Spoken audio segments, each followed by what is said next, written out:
சுஷியை order பண்ணிருக்காங்க. என்னது சுஷியா? ஏய், நீ ஏற்கனவே பீட்சாவை ஆர்டர் பண்ணி வச்சிருக்கல. அட என்னம்மா, நீங்க கூட தானே எக்ஸல் சைஸ் பீஸாவை சாப்பிடணும்னு ஆசைப்பட்டீங்க. என்ன சொல்றீங்க? விடுங்க, அடுத்த வருஷத்துல இருந்து சிக்கனமா இருப்போம். முடியாது.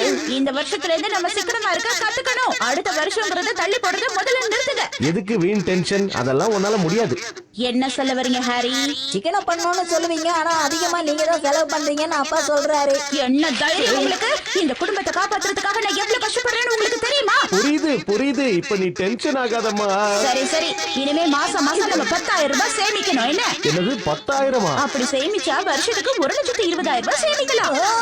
அத வச்சு எவ்வளவு சாக்கோபி வாங்க முடியும்? சேமிக்கிறதுனா ஸ்நாக்ஸ் எல்லாம் கட் பண்ணதான் முடியும். அதான பார்த்தேன். கொஞ்சம் அட்ஜஸ்ட் பண்ணிக்கோ ஷின்சான். மாசம் அதுக்காக எவ்வளவு செலவு பண்றேன் தெரியுமா? அந்த காசை செலவு பண்ணாம இருந்தா எவ்வளவு சேமிக்கலாம்னு பாருங்க.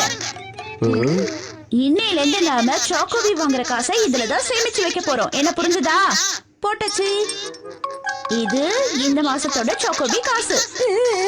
ஷின்சான், உன்னோட அம்மா நான் இந்த குடும்பத்தோட நல்லதுக்காக தான் எல்லாம் பண்றேன். நீங்க ரொம்ப மோசமான அம்மா. என் சந்தோஷத்தை நீங்க கெடுத்துட்டீங்க. விடு, சாக்கோபிக்கு என்ன பெருசா செலவாக போகுது? அப்போ உங்களுக்கு பாக்கெட் மணி கிடையாது. என்ன? பாக்கெட் மணில இருந்து 10% எடுக்க போறேன். 10%-ஆ? ரொம்ப அதிகம். அதான் தினமும் நான் உங்களுக்கு சமைச்சு கொடுத்துறேன்ல, அப்புறம் எதுக்கு உங்களுக்கு காசு? இனிமே நாம நிறைய சேமிக்கணும். புரிஞ்சுதா? ஒவ்வொரு நியூ இயருக்கும் புதுசா இந்த மாதிரி ஏதாவது சொல்லிக்கிட்டே இருக்கா.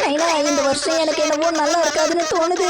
கவலைப்படாத, இன்னும் 3 நாள்ல இதெல்லாம் மறந்துடுவாங்க பாரு. Good morning.